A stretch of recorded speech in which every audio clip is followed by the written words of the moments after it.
আমার ছাদ গাছে অনেকগুলা লাউ পাতা হয়েছে। এখান থেকে কয়টা লাউ পাতা ছিঁড়ে নিছি।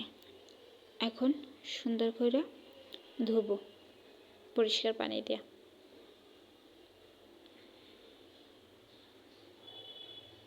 পেট করে সুন্দর করে ধুয়ে নিছি। এটা একটু গরম পানি দিয়ে ভাপ দিছি, সামান্য একটু।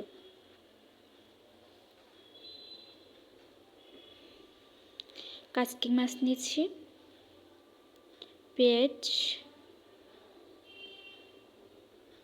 কাঁচামরিচ, রসুন, ধনিয়া পাতা, টমেটো,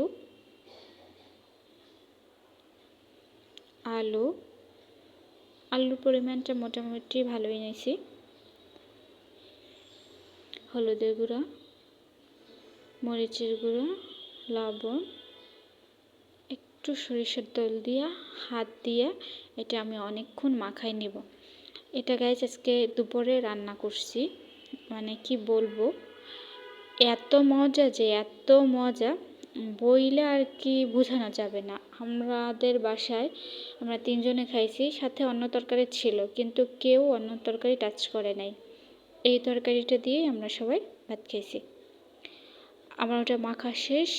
আমি লাউ পাতার ভিতর এটা দিয়ে এখন আস্তে করে ভাজ করে নিব।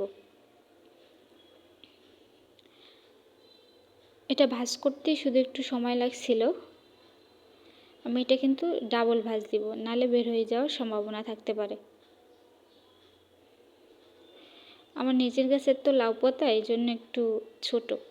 অনেক দিন ধরে চিন্তা করতেছি লাউ পাতা দিয়ে কিছু একটা খাবো, তো হঠাৎ করে মাথায় আসলো এটা খাই।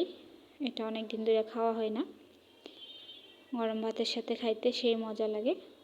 এভাবে করে আমি সবগুলো ভাজ করে নিছি। এখন চুলায় ভাজতে দিব। এটা ভাজতেও বেশিক্ষণ লাগে না, আধা ঘন্টার মতো।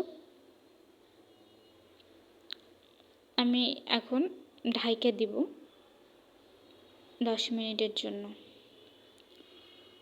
10 মিনিট পর আমি এপিঠ ওপিঠ সুন্দর করে ভাইজা নিয়েছি। একটু পোড়া পোড়া হয়েছে আর কালো হয়ে গেছে শাকটা, কিন্তু ভিতরে একবারে ঠিক ছিল।